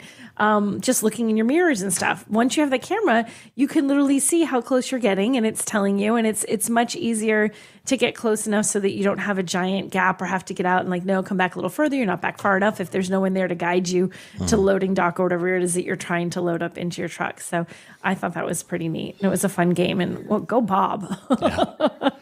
So we also got to drive F-350 Tremors as well. Those we actually did drive off-road, and we got to try out some of the features that they've added again for the Super Duty this year. Some of it has been on other Ford vehicles. Yes. Most notably trail control and trail turn assist. Yes. Which we've had on the Maverick or not on the Maverick. The Bronco. The Bronco. Yes. Thank you very much. You're welcome. The Bronco. So you get to do some one-pedal driving, basically, with trail control. And then the trail turn assist that you crank the wheel to all the way to one side. It locks the inside rear wheel to help the thing turn much sharper. And on big, long trucks like this, That is a very handy feature if you're trying to get around some tight trails. It is very handy, and they let us play around with it. They had just a big stack of orange cones, one stack of orange cones, and you could basically do a donut around it, and you could do it, don't use a trail turn assist and turn, and you like this huge wide turn that you're taking around this cone. And then as soon as you put the trail turn assist on, it's almost, the first time I did it was almost so tight that I whacked the cone. Like it made that much of a difference. I'm like, oh, I'm really pulling this tight. And it's a feature that just like in the Bronco, you turn it on, it doesn't do anything unless it needs to do anything. You're just driving straight, you're turning a little bit, fine. As soon as you crank it all the way and you're all the way to the left or all the way to the right, then it locks that inside rear wheel so that you pull a really, really tight turn. And it's neat to watch because you can see the tires, spinning, lock, and you see all the other tires going, and it's just like pivoting on that back tire. I thought, trail turn assist, great. It's after you're off-roading. But honestly, I feel like you could use that in some places where you're in real environments. You're out in the city, you're out in a tight road or whatever. You could actually use this not necessarily on the trail because big trucks are big and they're hard to navigate through narrow areas. So that was kind of neat. I think that's the coolest thing, trail turn assist. I just love that. And then one more thing we saw at the track before we went on our road drive was the automatic trailer hitch assist. I can't remember the exact branding for it, but if you're trying to hook up your truck to a trailer, with doing that without a spotter is actually quite challenging. Basically, you kind of need to have a spotter, to help you with that, unless you have this feature, which is something that I first saw. They launched it a few months ago on the F-150, and I got a demo of it at the New York Auto Show. But I think this is the first time you saw it, and it was pretty cool. You want to talk about that? Yeah, so it lets you basically it finds the trailer. You're parked behind it. You're about to hook up your trailer. It sees the trailer sort of, and it's like, okay, it gives you sort of like a bullseye, and you don't have to line it up in terms of being actually close to it. You just have to line it up so the angle of the truck is right. So you sort of line it up, back up a little bit so that the bullseye is over it, which is far easier than lining up an actual trailer. You're sort of putting the bullseye there is the hitch that you want to get to. That's not a real tight bullseye. It's a very wide. Yeah, it's a very wide. It's very easy to do this. And then it's going to steer and brake and get you lined up. And the time we did it, Sam, it lined it up perfectly. And it even does a double check when you're not, Ford had already put the trailer at the right height. But when you get close enough, it's like, okay, is your trailer the right height? So to double check. So you're not going to smack into it so that you'll be at the right spot. So as you double T up, it's to the right height. And then you line up, and it did it absolutely perfectly. It was absolutely lined up directly where it should be. And so and then all you got to do is lower the trailer down. Lower the trailer and you're good to go. So that for someone, and again, like I've said, I don't hook up trailers a lot. I would probably take me roughly a zillion years to line it up on my own because I don't do it. But with this, it was one chop, boom, you're done. Yeah, you just press and hold a button on the dashboard. Once you get it, you initially get it into that target zone, then just press and hold a button, take your hands off the wheel and feet off the pedals, and it does the rest. It slowly backs it up and steers and gets you in just that right spot. And I thought, what I like too, sometimes automated things like this, they're one of two things. They're so painfully slow that you're like, come on, you can do it. Come on. Or they're so fast, you're kind of that's you're uncomfortable. The speed at which it did all of this was very comfortable. It felt very in control. You weren't watching and kind of thinking I'm going to need to take control. This isn't going to be safe. Or if you were nervous about it, it was very smooth, very controlled, and very easy to trust this. I feel like not all automated stuff is easy to trust. This is very easy to trust. Yeah, and I like that you mentioned the speed, because this is what a lot of vehicles now have active park assist where, you're going through a parking lot, you can press the button and it'll find a parking space for you. And then when it finds a parking space, you take your hands off the wheel and just hold the button, same kind of thing. And it will back you into a perpendicular parking space or parallel park you. And I've found those systems to work pretty well. But the problem is they are so slow that if I'm in a parking lot, at Lowe's, and by the time that the thing starts backing up, I've got 3 people backed up behind me waiting for a parking space, and I finally just give up and just turn the wheel and do it myself. Yes. Just because it takes so long for it to actually execute it. But when you're doing something like this with the trailer, it's surprisingly quick, and speed is not necessarily of the essence. You don't necessarily have people waiting for you to get out of the way. Right. And I feel like even if you did, it does it quickly enough that it's, I don't know if you're trying to, at a boat ramp or something and there's other people waiting or whatever. I feel like it does things quickly enough that you're not going to be panicking, that it's a good pace. I like how it does it. All right. Let's hit one more Ford story before we move on to some other stuff. Okay. Ford announced, so a couple of weeks ago, or was it last week? I guess it was last week, at the 24 Hours Le Mans, Ford unveiled their Mustang GT3 that's going to go back to Le Mans next year. This week, they announced another competition vehicle from Ford Performance, the Ford Ranger T1 Plus. And this one is not going to Le Mans, but it is going to be doing an endurance competition. This is going to be Ford's first entry into the Dakar Rally, which is this crazy off-road rally raid. It started off, I don't know, about 25, 30 years ago as the Paris-Dakar Rally, and they raced from Paris to Dakar in Senegal. And then they moved it to South America for a few years, and it became a race across South America, like from the east coast of South America to the west coast, across the Andes and back again. And the last couple of years, the rally has moved again to Saudi Arabia, and so it runs for like 10, 11 days through the deserts of the Arabian Peninsula.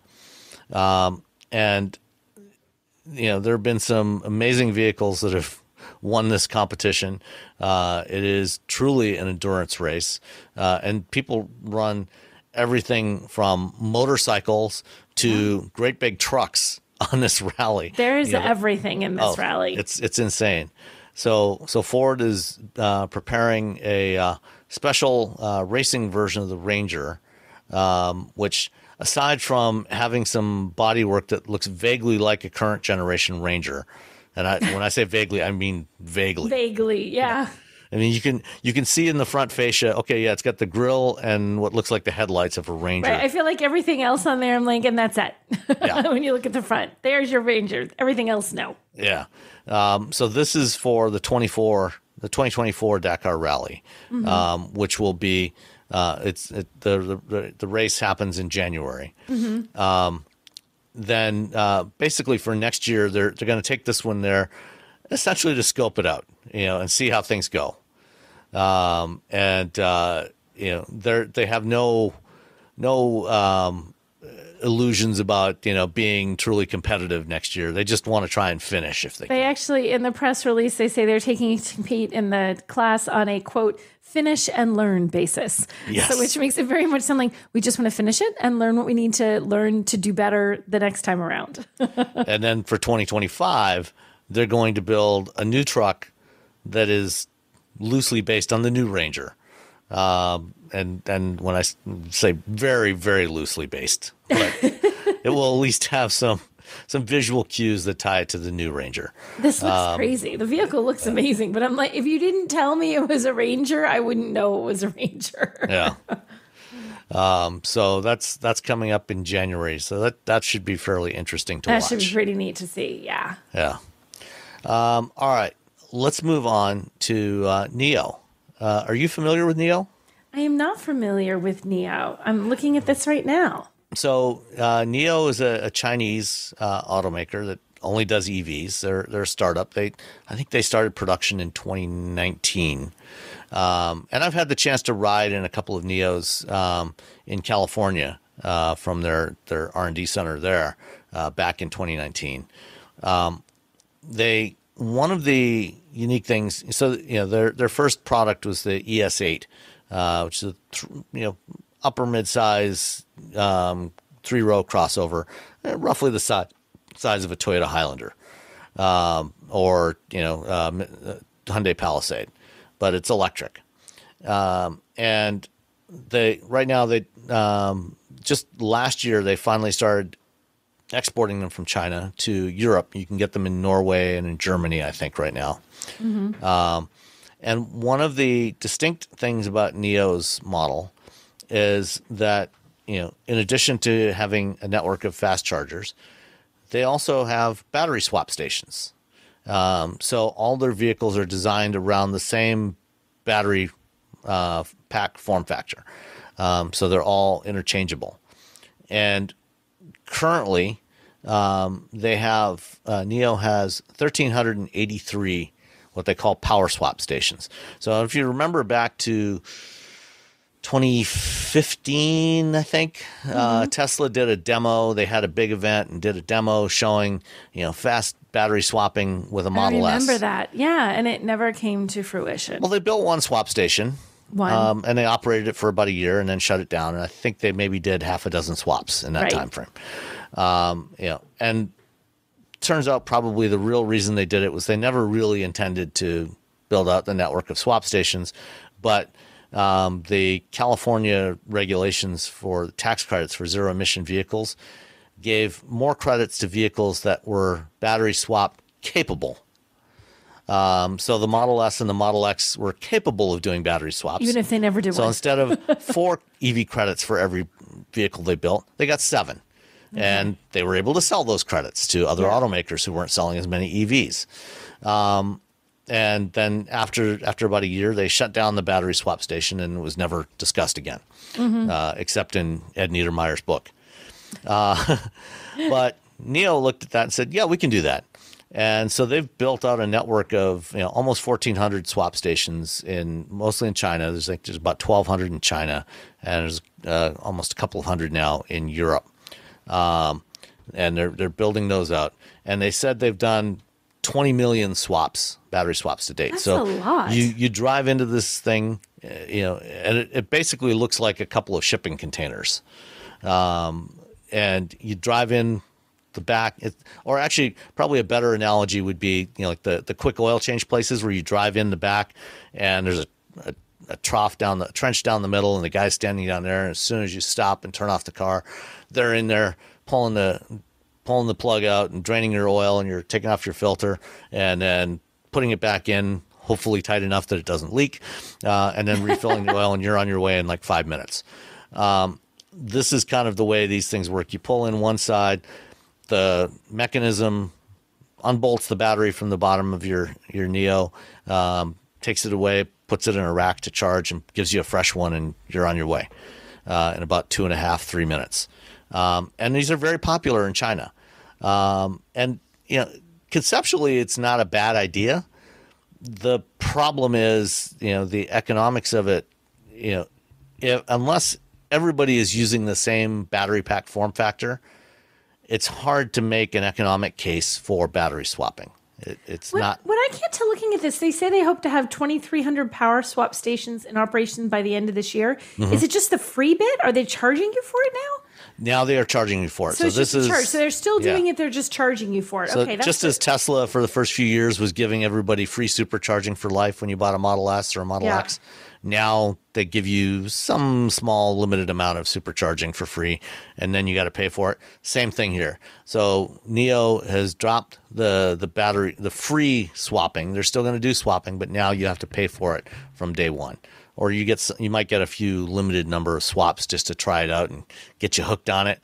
And now then you'll be paying. and then you'll be paying. So they did say they're going to cut their prices by $4,200, and this is part of the EV price war that's kind of starting. Tesla has slashed their prices multiple times already this year, both in China and in North America, with lagging demand.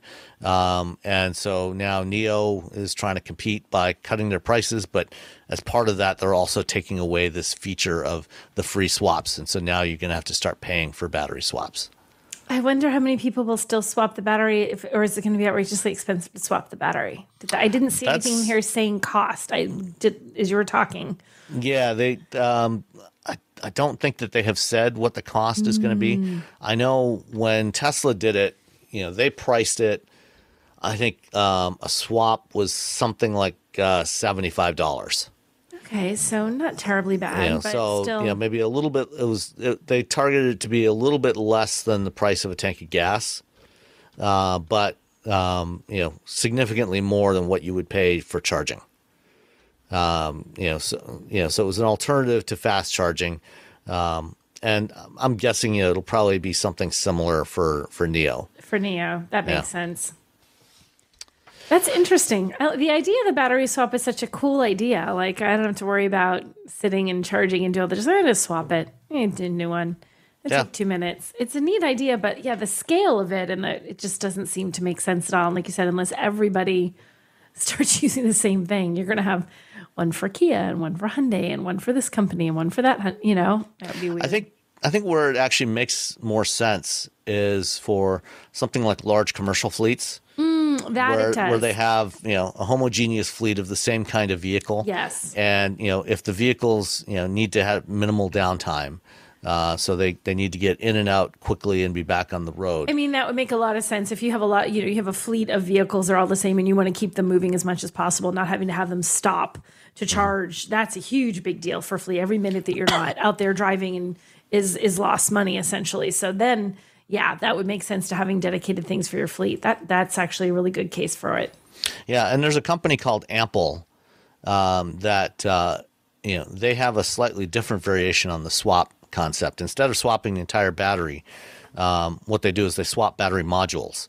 So they did it first with the Nissan Leaf. So they developed a replacement battery pack for the Leaf. So it's got the same mounting points as the standard Leaf battery pack. And then it has like 10 modules in there. The modules are, smaller, more like briefcase size. Mm-hmm. And so this is, again, targeted at fleets and like ride hailing drivers and things like that, where they want to minimize their downtime. And so the car rolls in and, you can have, different battery pack frames essentially that all use the same modules. So you can make a frame for each different type of EV. And they recently announced a deal with Fisker, to offer this for Fisker. So Fisker will have a battery pack frame that uses the Ample modules, and then you can go in and it'll swap modules in and out really quickly. Mm-hmm. But when you do that, the downside of doing that is you do lose some of your overall battery capacity because you've got to have this structure that holds the modules. So it's taking space away from the active cell material. So you've got less of your total volume is actual energy storage. Yeah. So you give up some of that in exchange for the quick swaps. So it's always a trade-off. Yeah. That's a neat idea. The right case, it's a great idea, but you can see why it wouldn't stick around just for the average consumer, that it wouldn't work as well. All right. Mercedes-Benz. They introduced a new concept a couple of days ago called the Vision 111. Do you remember the Mercedes C111 from the early 1970s? No, I'm going to Google that. What's the C111? It was a concept. They built several of them in the early 1970s. It was a mid-engine gull-wing coupe. I see pictures. Yeah. Oh, my gosh. You can see where okay. Over the years, they had several different variations of different powertrains in them. I think the very first one used a rotary engine. And then they had some with turbo diesel engines.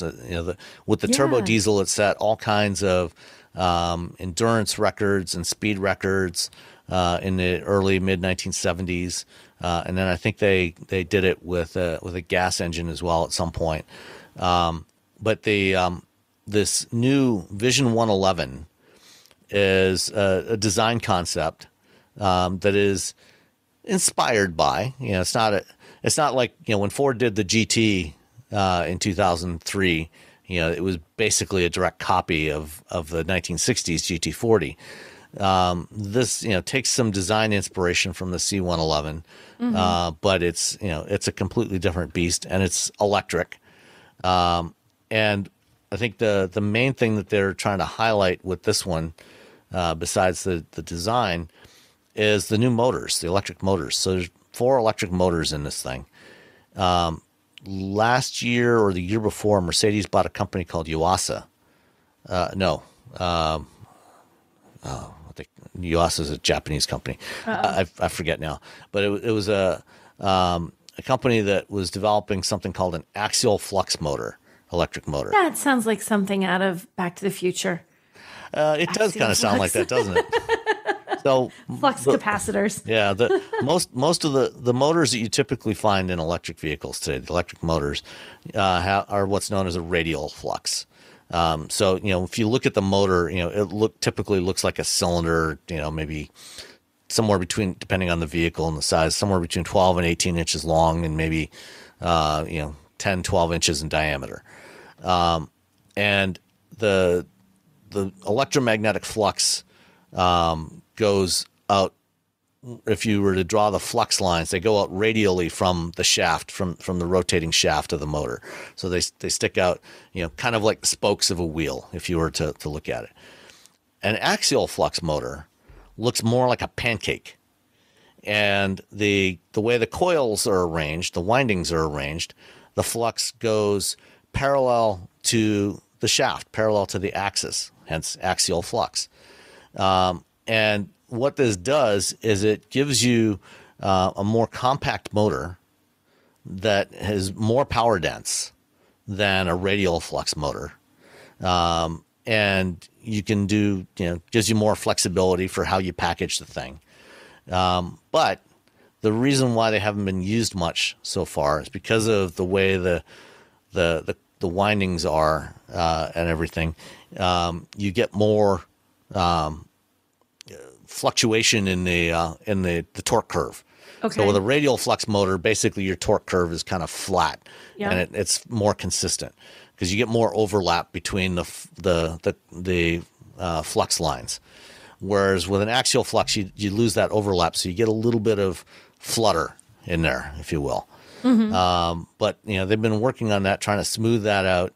And Mercedes has already talked previously about they plan to use axial flux motors in their electric AMG vehicles because of the power, the greater power density that they have. So if you can get that working right, you can have a smaller, lighter motor that makes just as much power, or have a motor that makes more power. Because God knows we need more performance from our EVs. More performance from our EVs, and it is significantly. They're saying the weight of these is a third of that of current electric motors, and it's also the size is a third of the space occupied. So you've significantly reduced the weight and the space. Yeah, that's going to take up. That's a pretty big deal. Yeah, no, I mean it's not trivial, because taking weight out of an EV is an important thing. Right. So that's the C111. And it looks super cool, fancy, very of the future. The styling on this thing is bonkers. I want a production car just once, Sam, to look like, oh, this is our concept. We're going to build it looking like that. Just one time. Just one time. There have been a few of those, like the Aston Martin Valkyrie. Oh, okay. Yeah, I guess. And the AMG Project One. Okay, fine. So, I want them to build this just like that. Let me restate it. I want this to look exactly like this when they build it for you and I to drive. All right. Something else that Mercedes is doing is they're playing around with ChatGPT. Oh gosh, this is our evil overlord moment where they take over the cars. Go ahead, Sam. I mean, have you messed around with ChatGPT much? I have messed around with it a little, and I have a friend who is like addicted to messing around with it and trying to get it to do exactly what he wants to get it to do. And he's sort of mastered the art of finessing it to get it to create what he wants it to create. But it requires a million questions to get exactly what he wants. And of course, when you're driving, that's exactly what you want to do is ask it. Sure. You want to be finessing your questions as you're driving along, trying to find directions to somewhere. Right. I want to keep finessing it and like, oh, I'm sorry, not a flower shop. Okay, a flower shop that's open. Okay, a flower shop that's open that's within 10, like I don't want to have to keep, no. Yeah. Well, Mercedes-Benz is going to start integrating ChatGPT into its in-car voice control. What will that do to improve things? Voice control via Hey Mercedes. I already have enough trouble with Hey Mercedes, but go ahead. It'll probably be more conversational. It'll be able to respond to you in a way that sounds naturalistic. No guarantees of accuracy. Even OpenAI, who make ChatGPT, acknowledge that the system is not. It's a large language model. It's not designed for accuracy. So we're going to get even not only is it not going to understand. So now we've got two levels of things. One, does it actually hear what I'm saying? When you tell the car something and it doesn't actually hear the words that came out of your mouth. You ask for an ice cream shop and it's like, here's where you can get your tires changed. Like it just totally misunderstands what you said. Now we've also added into that it's trying to interpret the most human-like ChatGPT chatty way to tell us what we want to know. No, I see. I know. Is this going to work, Sam? Is this actually going to work? It's going to give you very precise directions to a flower shop that doesn't exist, on a street that doesn't exist, in a city that doesn't exist. It'll just completely make something up.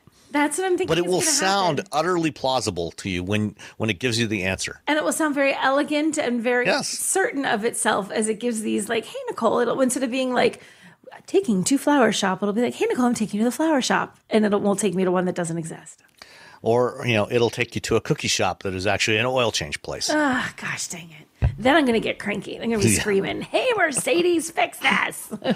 So we'll see. I mean, I remain unconvinced by generalized large language models. Yeah, and it just doesn't feel like something, I don't know, I guess, does it feel, Mercedes can hate me. Does it feel a little bit gimmicky almost? Like, do we really need this? Is this just like, we're going to put ChatGPT in here because everyone's talking about ChatGPT, and now we've got ChatGPT because we're just that forward thinking. It's like, nobody asked for that. Nobody asked for that. Did you ask for that? I didn't ask for that. I just want something to accurately recognize my voice, what I'm asking for, and give me the correct answer the first time. Right. It can sound like a robot. I don't even care if it has that old school robotic voice to it. I just want it to do what I'm asking it to do and hear me the first time. Like you said, hear what I said, respond correctly. On that point, I have a new Lexus RX in the driveway right now that we'll talk about next week. It's a big day for you, Sam. Yeah. I don't know if you recall last September when we first drove it out in Santa Barbara. It absolutely, I drove, I think, 3 or 4 different vehicles, and they absolutely unconditionally refused to recognize me when I said, hey, Lexus. There was something about my voice. My co-driver, no problem at all. I tried it. It's just ignored me completely. Yep. I don't know what I did to upset it, but it refused to respond to my voice. This one now actually does respond to my voice, and sometimes it gives me accurate answers. Oh, look at that. That's progress, Sam. Yeah, it is progress. All right. You're close. You're next door to Massachusetts. You fly in and out of Massachusetts all the time. I do fly in and out of Massachusetts all the time. The voters of Massachusetts voted overwhelmingly, I think, last year or late 2020 or 20 whenever. So at some point in the past, to approve an amendment to their right to repair law that required automakers to make their telematics systems accessible to third-party repair facilities so that they could send remote commands to do diagnostics on your vehicle. So you didn't have to take it to a dealer to have repair work done, or to remotely diagnose or run various tests and do things. That law was supposed to go into effect on June 1st. One of the things we saw as a result of that law was last year, Subaru announced that they were no longer going to offer their Starlink telematics service to people in Massachusetts. So they were basically just going to turn off their connectivity. You may not have it. Yeah. And the reason why, automakers and other companies, to be fair, have been kind of opposed to right to repair laws for a while anyway. Certainly John Deere, has been among the leaders in opposing it. And I am absolutely a supporter of right to repair. I think people should, once you buy something, it's yours. You should be able to do whatever you want with it, within reason. And I think being able to repair your devices is critically important. I've had mixed feelings about this particular one, though. Today, you can go out and buy diagnostic tools and plug them into the OBD2 port in your car and read out fault codes and clear fault codes and do all kinds of things with it, with physical access to the vehicle. This one I've had mixed emotions about because it requires basically opening up access to the connected systems in your vehicle. And I don't know that we have all the cybersecurity stuff nailed down enough to do this safely. It's a little bit of a tricky spot. Like, you get what they're saying. Like, they're saying we should be able to fix cars. You shouldn't have, if we need access to information to fix the car at Bob's, repair shop instead of going to XYZ dealer, that should be accessible for people, which sounds on the surface like a really great idea. But like you said, there is a matter of security and what kind of data is going to be accessed. And if it's that accessible for any random repair shop to get it for very good reasons, very valid reasons, how easy is it for nefarious types to also gain access to those same systems? So this week, the National Highway Traffic Safety Administration issued a letter to automakers saying, yeah, you can ignore Massachusetts. Our federal regulations overrule this, and you don't have to pay attention to this, which, I also don't like that. Yeah, I don't right. Like, NHTSA is like, forget the states. They have no rights. Like, wait a minute. We had problems with this once before, didn't we? Yeah. So, now, the following day after that, Senators Ed Markey and Elizabeth Warren of Massachusetts, they're pushing back against NHTSA on this, saying, hey, the voters of our state overwhelmingly approved this. You should be, heeding their wishes on this. And, what makes this worse is that, there was an article from Reuters a week or two ago, basically calling NHTSA a failing agency. Right. That they fail to meet their internal timelines on defect probes, and they studied data. See, they had a report from the Transportation Department's Office of Inspector General and said out of 27 NHTSA investigations in 2018 and 2019, they failed to meet their targets 26 times out of 27. That's just not a great track record. Yeah, well, and you look at how they have handled, for example, Tesla and autopilot, and or other stuff around, just generally around automated driving and driver assist systems. For the last half dozen years at least, the agency has done very little, and they really have not done the things that they should have been doing.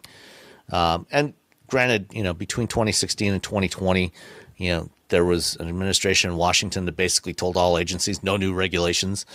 So there's that. But nonetheless, even since then, NHTSA has not really done a lot of the things that would be expected of them. So it makes it hard to take them too seriously, when they issue a letter saying, "Oh, just ignore the voters of Massachusetts and do what you want." It is hard. Like, the NHTSA sort of, like, they're doing a job and they are doing it, but are they doing it well enough to have people respect what they're doing at this point? And I think they're failing on that front a little bit. So when they do things like this, like, whatever, Massachusetts, your laws don't matter, that's a little hard to take, especially I think if you live in Massachusetts. Yeah. All right, and then let's see. I think that was it for our stories. That's all of them. Yeah, all right, let's do a couple of listener questions. Okay. We had some emails this week. First one from Gary Reza, and says, I've been listening to Wheel Bearings for about a year now after hearing Sam on the Leo Laporte show. It's a really good show. I just went through the whole process of choosing our first EV for our family. I'm an engineer and I spent a lot of time looking at the options. I went into the process, including Tesla, but thinking that I'd probably end up somewhere else. In the end, I chose a Model Y. The excellent engineering of the Y, its excellent efficiency, the policy of continuing to improve its design even for already delivered Ys, and the amazingly good charging network just won me over. There was really no other choice. To hear you guys only talk about Tesla when you have something bad to say, and to ignore all the contributions of Tesla to the EV movement, and to never test drive Teslas just seems totally out of character from the rest of your show, which is generally open-minded and even-handed. I just don't get it. So, can I say something right off? First of all, guess. we don't get loaded for the reason you don't hear the three of us test driving Teslas all the time is Tesla does not do media fleets like the other automakers. So to test drive a Tesla, you can't get one as a member of the media. You have to You have to go rent one from Turo or find a friend who's got one. Who's willing to let you drive a Tesla. So that's part of why you don't hear us in Teslas all the time. I would like to refute that. I am not super negative on Tesla, and I'm not super negative on Elon Musk. In fact, Sam, I'm trying to remember, we had someone on the show quite a few episodes back who had written a story about Elon Musk, and it was published in Rolling Stone. Am I getting it was right? Jamie Kipman. Jamie Kipman. And I kind of argue with Jamie in that one. I try to sort of, I push back against some of the Tesla. I do not hate Tesla. I do not think that they're horrible, awful, terrible, very bad, no good cars. I think there's problems with them. I think there's issues, but I am not super negative on Tesla. I think I am not like a cheerleader for the brand, but I'm also not super negative on them. I do not hate them. I do not hate them, and I actually kind of like Elon Musk. I'll go on record. But do you like green eggs and ham? I do not like green eggs and ham. But so I mean, I think in terms of, I don't think we're ignoring the contributions to Tesla. I think there are some valid concerns about how Tesla does things. And a lot of that is because Tesla does things very differently than every other automaker out there, for good or for bad. And I think it goes both ways. I think what we were just talking about with NHTSA, with how they address things, that's part of the problem, because, Tesla charged in full force, and NHTSA hasn't been reactive enough to that. In just terms of making rules and regulations about some of the things that Tesla does, it causes some problems. But I am not anti-Tesla. I don't hate on Tesla. I rave about their charging network. And I think I've said more than once, I would buy a Tesla because I know I could actually charge it wherever I wanted to charge it. I'm not going to have to worry about it. Yeah. And, while I have been absolutely, unequivocal in my condemnation of how Tesla has handled full self-driving and autopilot, I think, in pretty much every other, and I don't like Elon Musk as a person. I don't think he's a good person, but that is neither here nor there when it comes to their products. I think that I think we've given Tesla a lot of credit, especially on the charging. In recent weeks we've been talking about superchargers, and we have complained quite vehemently about Electrify America and other charging networks, and how Tesla has done a vastly superior job of the way they've rolled out the supercharger network. And this is why Ford and GM are doing the right thing in adopting NACS. They're doing the right thing for their customers. Is it the right thing ultimately for their business? Well, we'll see. But I think they're doing the right thing for their customers in going with the supercharger network and the Tesla connector. I have often said and given credit to Tesla for jumpstarting the modern EV movement, and inspiring the rest of the industry to make changes in the way they design and build vehicles, the modern electronic architectures for vehicles, the way they do software. We've given them a lot of credit for that, and the rest of the industry would not be doing what they were it not for Tesla. Absolutely. Like I said, my main complaint around Tesla has been around FSD and autopilot, and safety. My concerns with how they handle that from a safety perspective. I have actually, borrowed vehicles. Me too. Back in the day, when they still had a PR department, and they and they had vehicles that we could borrow, like back in 2016, 2017. I did borrow Model S's a couple of different times, with and without, before and after they launched autopilot, talked about those here and wrote about those, and was fairly positive on those vehicles overall. And more recently, in December, I borrowed my friend Henry Payne's Model 3 to try out FSD. Unless we go out and rent one from Turo or from Hertz, or find somebody who's got one that they'll loan us, it's hard to actually get our hands on one to evaluate some of this stuff. So, we've been fortunate that we have been able to some degree, but there's limits on what we can do. Right. But I actually am not as negative on Elon Musk as I think Robbie and Sam are. I think he drives them a lot more nuts than he drives me. But I don't think I don't think it's that we're not trying to do our jobs or that we're not trying to give it. It is hard to cover a company that doesn't have media vehicles because you have to go rent one for the week or you have to find somebody to get you one for the week. So it does make it challenging where other OEMs do drive programs where we can get exposure to them and do events where we can get exposure to them and are constantly putting them in press fleet. So that does reduce the amount of coverage that we can do. And that's sort of like, that's Tesla's decision, truly, not our decision. If they were putting Teslas in our driveways, I think you'd hear us talking a lot more about what it was like to drive one, but it's sort of just on rare occasion that we have the opportunity to drive it. And I have never been super negative on Elon Musk. I think he's a little bit crazy, but crazy like a fox. I don't hate on Musk. I really don't. I think I know. See, Sam and I are going to argue right now. But, yeah. I don't hate on him. I know Sam hates on him. I do not actually. All right, let's move on. John wrote to us. He says, I really wanted to send you this as a recorded message, but I have a cold, so you get the plain old email instead of my congested voice. Well, thank you, John. Feel better. Yeah, I hope you do feel better soon. So I finally got to listen to your discussion of the new Ford pricing on Blue Cruise. I currently use Blue Cruise every day in my Lightning on my 45-minute one-way highway commute to work. Great application for Blue Cruise. Mm-hmm. Let's see. I also plan on using it this weekend when I travel on my first road trip to attend Tom Malogny's Lightning meetup in New Jersey. I will be traveling from Ohio.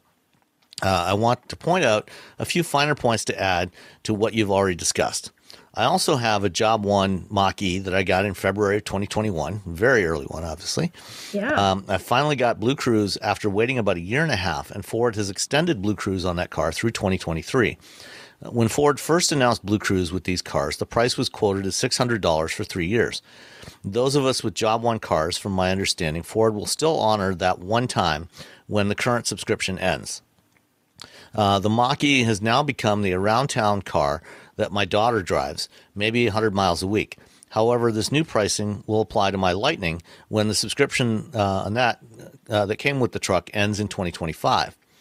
I thought $600 for 3 years was a fair price. So it's like $200 a year. Mm-hmm. I still do.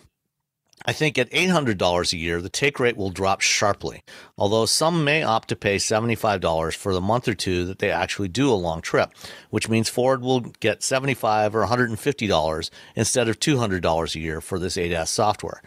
Many won't renew at all because the utility of the product is only a value proposition to those of us who drive a lot on the mapped highways. If 90% of what you do is in-town driving, why do you need it? Excellent point. In contrast, GM, from what I can find, is charging $25 a month for Super Cruise, $300 a year for a product that Sam has said is far superior to Blue Cruise. GM cuts that to $15 a month with an OnStar package that contains other benefits like a mobile hotspot and emergency assistance. From what I could find, the total monthly cost of that is about $65. Needless to say, the Ford online forums for both the Lightning and the Mach-E overwhelmingly are saying that they will not extend a subscription at that cost. I will not either. No matter what Ford did to drop the price of the Mach-E in particular, where all of the cars now come with the hardware, would have no bearing to me. If you're going to soak me for a software subscription 90 days after I get the car, I really thought Ford was going to lead the way in those respects by charging a fair price to the subscription. But someone in the bean counting department must be paying more attention to Tesla and thinking there's gold in them that are subscriptions. And let's face it, Ford is not a premium luxury brand or a software-forward company. I think they're doing a great job, and I have a lot of faith in what Jim Farley's doing, but this one seems like a misstep. Maybe Lincoln drivers will pony up that amount for the Lincoln version. I will let people I have been in contact with it. I have let people I've been in contact with at Ford know my thoughts. I will be curious to see if they make any change to this boneheaded decision. As to why I use it, there's one important distinction you guys did not pick up on. Like Robbie, I usually have my hands resting on the wheel, but Ford does not use capacitive touch to sense that. They use the idiotic torque sensor. So if no Blue Cruise when using adaptive cruise control with lane centering, even with my hands on the wheel lightly, the damn thing keeps nagging me to twist the wheel, even on long flat straightaways. It is totally annoying, and I do like to use adaptive cruise. That does help with fatigue, especially for those of us who are getting older and whose joints hurt on long drives. Keep up the great work. Love the show and your insights, including Nicole, and I did not otherwise mention above. Thanks. It's always good to hear a woman's perspective on this stuff. I do happen to live with one. Thank you very much, John. Yeah, I think Ford is still experimenting with pricing on this stuff. They're obviously hoping to generate some significant revenues. They're going to be watching closely to see how many people actually sign up at these new price points. And, if you look at the UK, we talked a month or two ago, we talked about when they launched Blue Cruise in the UK as a subscription for, I think, £18 a month, which is about $20 a month, $22 a month at current exchange rates. I think that we'll see them adjusting these prices going forwards, and trying to find that sweet spot. And I think before they can justify, $800 a year, I think they are going to have to demonstrate to consumers that they can consistently provide improvements in the capability and performance of the system, provide software updates, that work without having to go into a dealer, Right. and all the other things. And I do think a lot of this is I think the bean counting for sure, but I think a lot of it is trying to figure out, like, they want to make money. I get that. They're going to make whatever money they can make and make the most of it that they can make. And I think a lot of it is probably trying to figure out what sort of the break-even point is here. At what point are we charging the customers who really want it an amount that they're willing to pay, and not charging people who don't want it, not paying for it at all. Like, I think this is still something that's really new to have this kind of subscription. So I feel like, I don't feel like this is the final, this is it. It's not going to be for years to come. I feel like this could continue to flex over the coming years as sort of people get comfortable with the technology, decide when they want to use it, decide when it's actually of value to them personally. And Ford figures out, this is what we need to charge to make the right amount of money. Most of our customers are happy with this. We're making a decent amount of cash on it, and it's keeping our customer base feeling like it's pretty fair. It's just going to take a little time, I think. I don't really think where it is right now is where it's going to stick for an extended period of time. Yeah, I totally agree. I think this is not the end of that story. Yes, and more to come. But thanks for your feedback, John. Yeah. That was really helpful. Yep. All right. Ed says, given the news about Ford and GM going with Tesla's connector, I have a 2019 Kia Niro plug-in hybrid. I would like to get a BEV at some point. I would like to get a level 2 charger installed. For future-proofing, should I go with a CCS connector? Well, I think what I would recommend is that you don't get a level 2 charger that's hardwired. Get one, get a 240 volt, a NEMA 1450 outlet. So that's a 40 amp, 240 volt outlet installed in your garage or wherever you want to put the charger. And then, pick get a charger that you can plug in, and it's going to be relatively straightforward to replace at some point. And, you can get fairly expensive chargers, that cost, a lot of money, and they have all kinds of features and connectivity. Or you can get a cheaper charger, in the $300 to $400 range. And I would suggest, at this point, pick the car you want to buy. Don't worry about the connector. Yeah. Just get the vehicle you want. And then, if it's a Tesla, you can get a Tesla wall box that will plug into a NEMA 1450 outlet. Or you can also get other third parties as well. It doesn't have to be a Tesla one that have Tesla connectors, or, get a CCS one if that's the appropriate one for the vehicle you get. And then, next time around, 5-7 years, however many years, when you replace that, you can also replace the charger with one with the NACS connector. Right. Yeah. Just don't spend a ton of money on it right now. Get a cheap one. Yeah, but spend the money to get the NEMA 1450 outlet and leave yourself the flexibility. Yeah. And because in all likelihood, the cost of that installation, which would be, the outlet itself, is relatively minor. Having an electrician do the wiring from your panel, to wherever you want to locate the charger, that's going to be the bulk of the cost there. Right. And, so just have get a NEMA 1450 outlet, and then you can pick the charger you want to use. And even if you do have it hardwired, you've already run a bunch of wire from, point A to wherever it is that you're going, from your box to wherever it is you're going to have your things plugged in. So some of that cost is doesn't matter whether you've got a plug-in, like one that's a plug-in to an outlet or hardwired. You've got a lot of the wire already there, so you're not going to have to repay for that again. Do you have a level 2 charger? I do, but mine's hardwired only because at the time that I was buying it, there was such a supply chain was so screwed up. I could not, for the life of me, get one that was just one that you could plug directly into an outlet. It was like, you're going to have to wait like 8 months to get one. I literally couldn't find one. Okay. Like, didn't matter which brand I was using. So I have it hardwired, but still I've run wire from the box all the way over to that spot.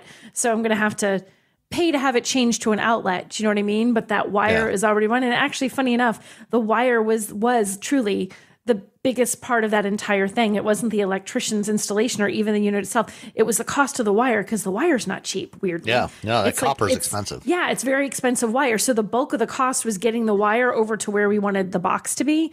And then, so all we'd have to do would be just to like literally have the outlet installed, which doesn't involve a significant amount of wire. So, if you had to do that, you still, part of the cost, you're going to pay either way, sort of. So, yeah. All right. Last one is from Paul. He heard us the other day with Leo on Twit. That was last Sunday. Yeah. We had a great time with Leo. We did. That was fun. Says, I have a quick question to see what answer you guys come up with. Living in the UK, my wife needs an SUV style vehicle for work. She owns 4 children's nurseries, so preschools. Okay. In American English, has been burnt in the past by Mercedes Finance and mechanically by Range Rover. No. Looking to replace for a last hurrah with an ICE vehicle before they become persona non grata here in the UK. Currently has a Range Rover Sport. She's a spirited driver and says there are way too many Cayennes locally. What do you recommend? An SUV, a sporty, fun, gas-powered premium SUV? Is that what we're looking for here? Sporty, fun, premium SUV. It has to be sporty. Oh, and I'm trying to think what's sold in the UK, because they have a different... Yeah. I think some of what pops in my head might not be in the UK. Oh, what do you think, Sam? I mean, there's certainly options from BMW and Audi. Let's see, Range Rover Sport size. I might want to take a look at like the Volvo XC60. Ooh, that's a thought. Yeah. Get like the XC60 plug-in hybrid. Is this can sound like a ridiculous question. Is Mazda in the UK? They are in the UK. Do they have the CX-90? Yeah. I don't know if the CX-90 is in the UK. I know they have the CX-60, which is smaller. It's on the same platform. They have the CX-90 in the UK. I would check that, because I like that. Yeah. That's a little on the bigger side. It's on the bigger side. It might be too big. Let's see. So Mazda UK, let's see what they have. Because I like Mazda. They're fun. They're nice. They're last hurrah to a gas vehicle. That would be a fun last hurrah for an SUV. Yeah. Depending on what they have available. Doesn't look like they have the CX-90, at least not yet. I don't know if they're planning on selling it there. So Mazda, that would be my other one I would recommend, because it's kind of upscale and they're fun to drive, and it's a nice, she said she's a spirited driver. I appreciate that. Yeah. Mazda's a fun car and you've got twisty, turny little narrow roads. I mean, your narrow roads are like not even roads here. So you have something that's fun. Those are people walking on the side. Yeah, those would be sidewalks here. Those would be sidewalks here in the U.S. So your sidewalk-sized roads. Or golf cart tracks. Right, or golf cart tracks. And Mazda would be fun to take on those. He says he's looking for something 12 to 18 months old, so a used vehicle. So used. Okay. So that would knock out the CX-90 anyway. That knocks out the. I would definitely take a look at the Volvo XC60, especially the plug-in hybrid. Yeah. Possibly like a BMW X5. Or maybe X3, depending on how big you want. The X5 is going to be closer to the size of the Range Rover Sport. The Range Rover, yeah. Or maybe an Audi Q8. That's another good one. An SQ8. Yeah. I think that might be a good choice there. But I mean there's some options. Trying to think of what else is in the UK. I know it's sticking me because I'm like, what's in the UK, and I don't know the UK market as well as I know the US market. But those, I guess I would start with those, and let us know, what. I'm curious what you think about it. Settle on. What do you think about that, and what you end up choosing? You gotta message us, Paul, when your wife decides what it is that she wants and what she goes with. I'm curious to see what she lands on. All right, so that's all we've got for this week. Don't forget, if for some reason you decide that you want to listen to podcasts on YouTube instead of a dedicated podcast player, you can get wheel bearings there now. It's there. Yes. The shows are going in there, but you can also find it on all the other places, on Apple Podcasts and Pocket Casts and Spotify and Stitcher and all, any other app, Overcast. All the podcatchers. Yeah, Overcast is the second biggest one behind Apple Podcasts that people are using. So the top three are Apple Podcasts, Overcast, and Pocket Casts, and then a whole bunch of others. So you can find us everywhere, and if it's a place that gives you an opportunity to give us a rating, we would really appreciate it if you could give us a rating and review, especially a positive one. Yeah. If you have negative things to say, just send us. Again. Well, if you don't like it, just send us an email, and we'll be sure to put it in for you.